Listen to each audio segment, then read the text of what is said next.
गर तुम न सुनोगे तो मेरी कौन सुनेगा। शाह स्टार एजेंसी नेटवर्क मौलाना अब्दुल सलाम हस्सानी साहब, ये भी बहुत अच्छे नकीब हैं और जहां नकाबत की ज़रूरत नहीं महसूस होती है तो ये यूट्यूब चैनल का भी काम करते हैं और अदबी नशरियात को, शेरी नशरियात को, तकरीरी प्रोग्राम को ये लाइव करके पूरी दुनिया के लोगों तक पहुंचाते हैं। खुसूसन मैं देखता हूं कि काजी नेपाल मुफ्ती उस्मान बरकाती मिसबाही का जो ऑनलाइन सवाल जवाब का प्रोग्राम होता है, बहुत सारे लोग गलत फहमी के शिकार हो जाते थे पहले और वो सही मसला आलिम से नहीं दरियाफ्त करते थे क्योंकि उस जमाने में मोबाइल की सहूलत नहीं थी और लोग गलत मसला जो नहीं मालूम होता था तो अंधेरे में थे, उसको आसान कर दिया कि अब किसी वक्त भी उनसे आप ऑनलाइन सवाल कीजिए, उसका वो जवाब देते हैं। इसका अंदाजा मुझे उस वक्त हुआ कि जब लेवरी के एक प्रोग्राम में नेपाल में गया तो एक आदमी ने, प्रोग्राम शुरू था, उस दौरान 10 बजे रात में एगो मुर्गा लेके आया, कहा कि हजरत इसको जबक कर दीजिए। हम के भाई 10 बज रहा, इस वक्त कौन खाएगा? तो कहा कि जिस लड़के का अकीका है उसी के नाना और नानी आए हुए हैं। एक औरत कह रही है कि अकीका का गोश्त नाना और नानी को नहीं खाना है, तो इस वक्त कहाँ जाएंगे मुर्गा लाने? किसी को जबक कर दीजिए। ये गलत मसला था, ऐसा कोई मसला, कोई रुकावट नहीं है। मैंने वहां बयान किया, कहा कि आपको किसने कह दिया है, कौन किताब में है कि नहीं खा सकते हैं? जो बना है खाने के लिए, सबके लिए वही खाना, इनके लिए भी खाना दुरुस्त और मबा है, अलग से किसी मुर्गा मुर्गी को काटने की कोई जरूरत नहीं। तो बहरहाल सही मसला बताने की वजह से उस दिन एक मुर्गा कटने से बच गया। और हमारे दाएं जानिब एक अहम शख्सियत, बल्कि 2 अहम शख्सियतें जलवागर है। मुंबई की सरजमीन पर अपनी खिताबत और क़यादत के जरिए दीनी और मिल्ली काम को अंजाम देने वाली शख्सियत हजरत हाफिज कारी इस्लामुद्दीन साहब क़िबला अज़ीज़ी और सुन्नी रज़ा जामा मस्जिद के खतीब इमाम हजरत अल्लामा मौलाना अब्दुल क़य्यूम साहब क़िबला बरकाती भी विराजमान है। प्रोग्राम ज़्यादा देर तक नहीं चलेगा, मुझे मालूम हुआ कि 11 बजे सलातो सलाम हो जाएगा, 1 घंटा बाकी है। इसी 1 घंटा में इन तीनों हजरात को समाप्त करनी है और इसलिए मैं अगर ज़्यादा वक्त को मुनासिब नहीं होगा, बस 2-4 शेर पढ़ के मैं हजरत कारी इस्लामुद्दीन साहब क़िबला का ऐलान करने जा रहा हूँ। जो ये कहते हैं कि मिलाद मनाना छोड़ो, जो ये कहते हैं कि मिलाद मनाना छोड़ो, ऐसे कमबख्त से तुम हाथ मिलाना छोड़ो। जो ये कहते हैं कि मिलाद मनाना छोड़ो, ऐसे कमबख्त तुम हाथ मिलाना छोड़ो। मेरे सरकार के सदक़े में बनी है दुनिया, मेरे सरकार के सदक़े में बनी है दुनिया। बुग़्ज़ रखते हो नबी से तो ये दुनिया छोड़ो। मेरे सरकार के सदक़े में बनी है दुनिया, बुग़्ज़ रखते हो नबी से तो ये दुनिया छोड़ो। और एक शायर ने बहुत ही छोटे अंदाज में कहा कि सबा सितारे कमर आफ़ताब पानी क्या, सुकून मिलता है दिल को जब उनकी बात चले, तो फिर ये सिलसिला दिन रात का हयात चले। बोल दिए सुभान अल्लाह। सुकून मिलता है दिल को जब उनकी बात चले, तो फिर ये सिलसिला दिन रात ता हयात चले। सबा सितारे कमर आफ़ताब पानी क्या, कसम खुदा की वो कह दे तो कायनात चले। सबा सितारे कमर आफ़ताब पानी क्या, कसम खुदा की वो कह दे तो कायनात चले। बयान करता है वाइज जो खुल्द की ज़िनत, बस एक बार मदीना हमारे साथ चले। आइए मोहब्बत और एहतराम के साथ हजरत कारी इस्लामुद्दीन अज़ीज़ी का इस्तक़बाल कीजिए। नारे तकबीर, नारे रिसालत, जश्न ईद मिलादुन नबी, जश्न मेराज मुस्तफ़ा, नारे तकबीर, नारे रिसालत। खिलाफे पैगंबर कसे रह गुज़ीर, हरगिज़ बमंजिल न ख़ाहद रसीद। मपिंडार सादी किराहे सफ़ा, मपिंदार शादी किराहे सफा तवां रफ्त जुज बर पे मुस्तफ़ा तवां रफ्त जुज बर पे मुस्तफ़ा। आइए हम और आप अक़ीदत व मोहब्बत के साथ सारी कायनात के मरकज़ी अक़ीदत जनाब मुहम्मद रसूलुल्लाह सल्लल्लाहु अलैहि वसल्लम की बारगाह नाज़ में अक़ीदत व मोहब्बत के साथ दरूद शरीफ की डाली निशावर करें और पढ़ें। अल्लाहु रब्बु मुहम्मदिन सल्लल्लाहु अलैहि वसल्लम। अल्लाहु रब्बु मुहम्मदिन सल्लल्लाहु अलैहि वसल्लम। नहनु इबादु मुहम्मदिन सल्लल्लाहु अलैहि वसल्लम। मुअज़्ज़ज़ मोहतरम, यकीनन हम और आप शादी खाना आबादी की तक़रीब सईद में हाजिर हैं। अल्लाह तबारक व तआला हम सबों का यहाँ आना बैठना सुनना सुनाना कबूल फरमाए। कल होने वाले अक़्द मसनून को अल्लाह तबारक व तआला अपनी रहमत से कबूल फरमाए। बड़े मुअज़्ज़ज़ व मोहतरम हैं वो भाई वो वालिदैन जिनकी निगाहों के सामने वो चीज़ अदा कल होगी जिसके ताल्लुक़ से हमारे और आपके आका जनाब मुहम्मद रसूलुल्लाह सल्लल्लाहु अलैहि वसल्लम ने इरशाद फरमाया कि अन निकाह मिन सुन्नती, निकाह मेरी सुन्नत है। ये कौन फरमा रहे हैं? ये मेरे आका सल्लल्लाहु अलैहि वसल्लम इरशाद फरमा रहे हैं। यकीनन इंसान जब इस दुनिया में जन्म लेता है तो यकीनन अहबाब को खुशी होती है, माँ बाप को खुशी होती है, बड़े भाइयों को खुशी होती है और रिश्तेदारों को खुशी होती है। लेकिन जब वो वक्त अल्लाह अपने हबीब के सदक़े में अता फरमाता है और सुन्नत मुस्तफ़ा से दो चार होने का वक्त होता है तो फिर वही वक्त लौट आता है कि हर चेहरे पर खुशी होती है, हर चेहरे पर खुशी होती है। माँ अलग खुश होती है, नानी अलग खुश होती है, दादी अलग खुश होती हैं, भाई अलग खुश होती हैं। यानी रिश्तेदार के लम्हात जो है वो खुशियों में गुजरते हैं। दुआ करता हूँ अल्लाह तबारक व तआला इन खुशियों के सदक़े में उस बच्ची को सदा खुशियाँ अता फरमाए।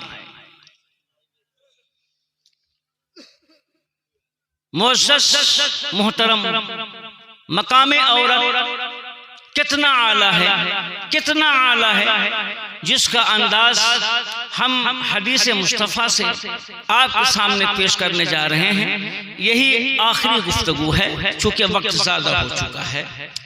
अल्लाह तबारक व तआला कुरान मुक़द्दस में इरशाद ये फरमाया, मिन कुल्लि शैइन खलक़ना ज़ौजैन लअल्लकुम तज़क्करून। हमने हर चीज़ से जोड़े को बनाया ताकि तुम ध्यान दो, ताकि तुम गौर फिक्र करो। अल्लाह ने हर शय से जोड़े को बनाया, हर शय से जोड़े को बनाया। हमारा और आपका जोड़ा, चरिंदो परिंद का जोड़ा, चौपाइयों का जोड़ा, यानी अल्लाह ने हर शय का जोड़ा बना दिया है ताकि तुम ध्यान दो, ताकि तुम गौर फिक्र करो। तो अब गौर फिक्र, अल्लाह ने जोड़ों को पैदा किया है तो उन जोड़ों में कौन गौर फिक्र करेगा, कौन गौर फिक्र करेगा? अल्लाह की रबूबियत को कौन समझेगा? समझने के बाद उसे बयान कौन करेगा? उसके कुदरत को का बयान कौन करेगा? वो ज़ात है कौन?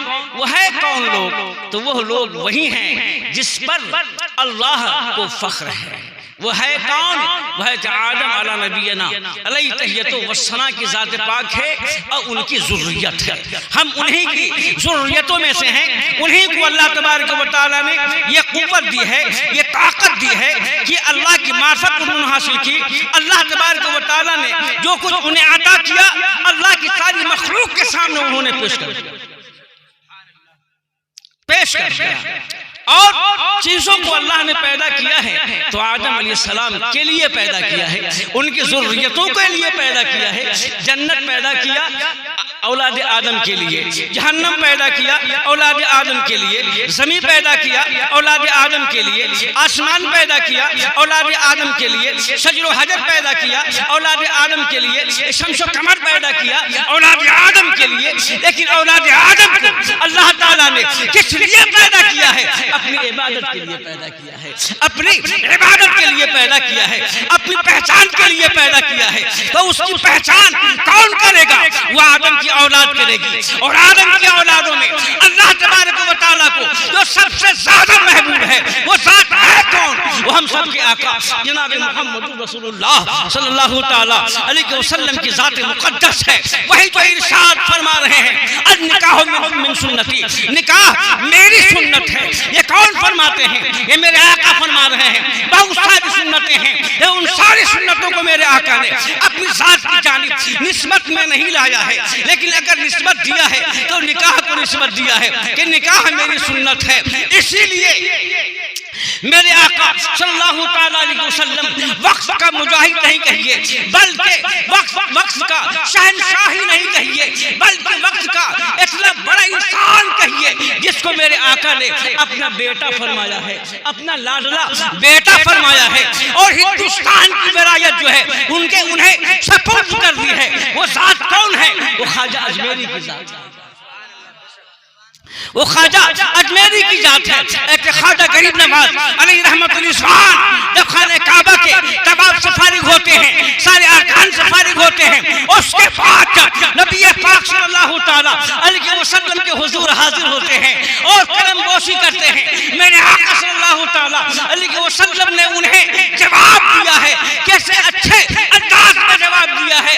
वालेकुम अस्सलाम या कुबर मशाइख हिंद, यानी हिंदुस्तान के मशाइखों के मशाइख, हिंदुस्तान के कुतुबों के कुतुब, हिंदुस्तान के वलियों के वली। किसको कहा जा रहा है?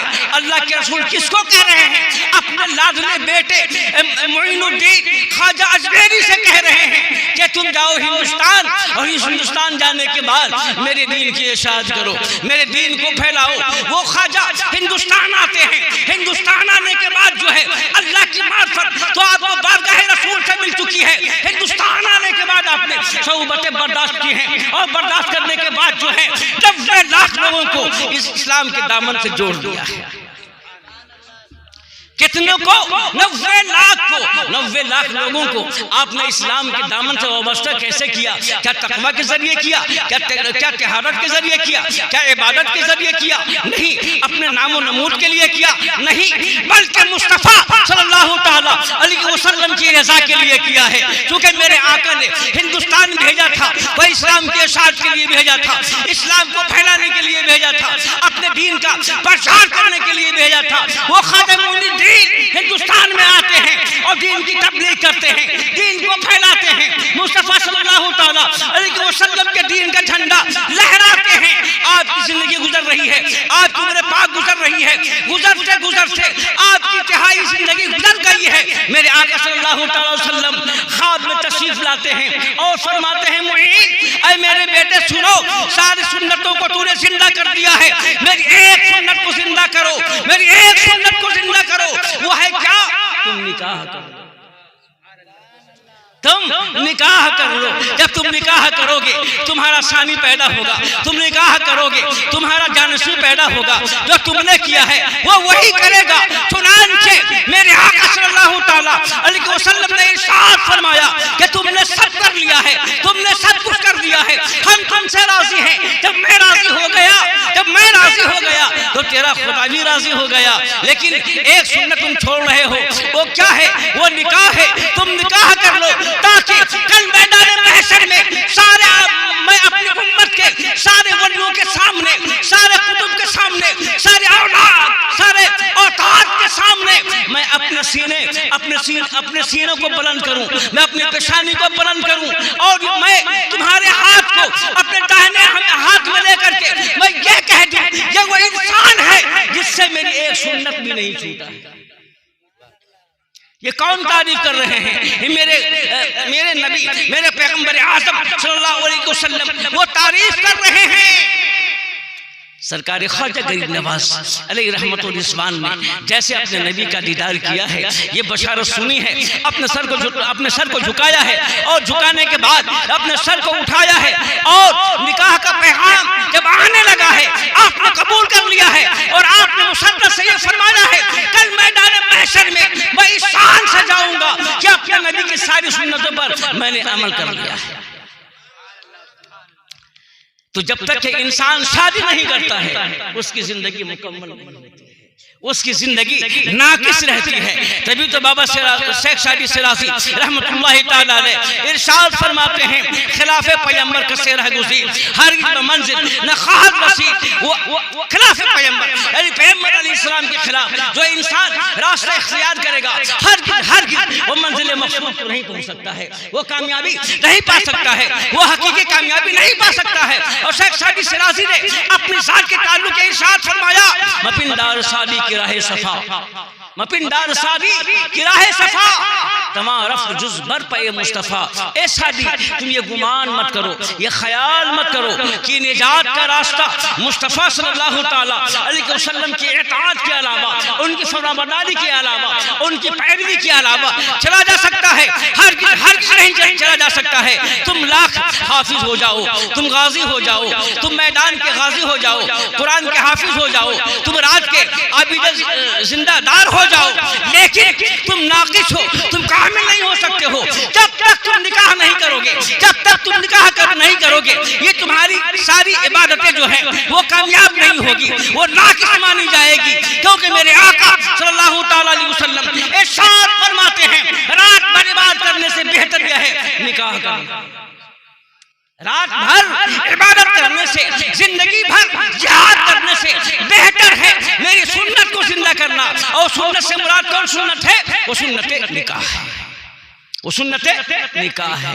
लेकिन देखो वो जौसा, वो बीवी जो अपने माँ की मोहब्बत को छोड़ करके तुम्हारे साथ तुम्हारे हवाले हो रही हैं, अपने वालिदैन की मोहब्बत को तर्क कर रही हैं, अपने पड़ोसियों की मोहब्बत को तर्क कर रही हैं, अपने भाइयों की मोहब्बत को तर्क कर रही हैं और तुम्हारे साथ आ रही हैं, तो तुम्हारे साथ होना उसका रायगा नहीं जा रहा है, वो बेकार नहीं हो रहा है, बल्कि जो भी वो तुम्हारी खिदमतें कर रही हैं, जो भी वो तुम्हारी खिदमतें कर रही हैं, उनको हर खिदमत की एवज जो है अल्लाह तबारक व तआला 70 सवाब लिख रहा है।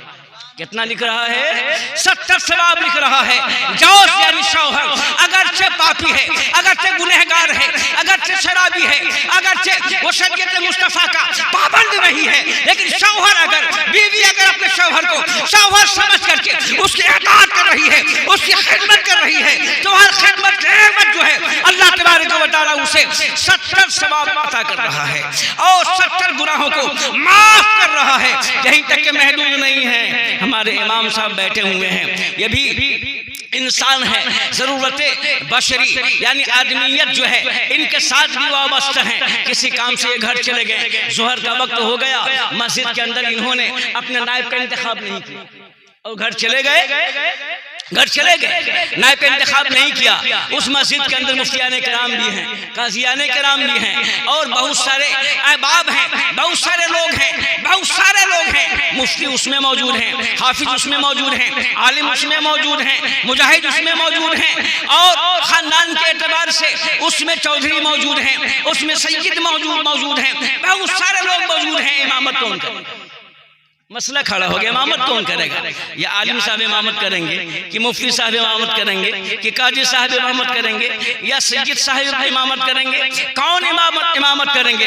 सब इल्म में बराबर हैं, सब मर्तबे में बराबर हैं, सब तक़वा में बराबर हैं, सब तहरत में बराबर हैं, लेकिन अब इमामत कौन करेंगे? इमामत का हक किसको होगा?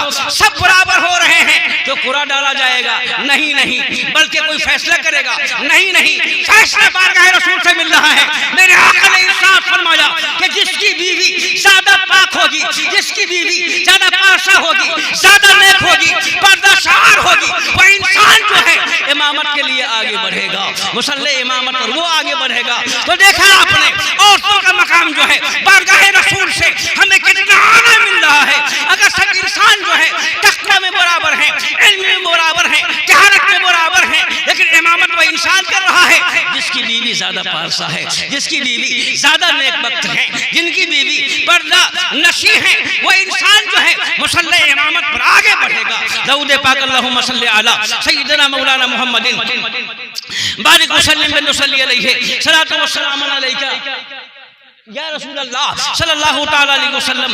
मुअज़्ज़ज़ सामईन किराम, ये चंद बातें मैंने आपके सामने रखी हैं। अल्लाह तबारक व तआला हम सबको जज़ाए खैर अता फरमाए और अच्छी जिंदगी अपने नबी की मोहब्बत अता फरमाए। खूब की सैर चमन फूल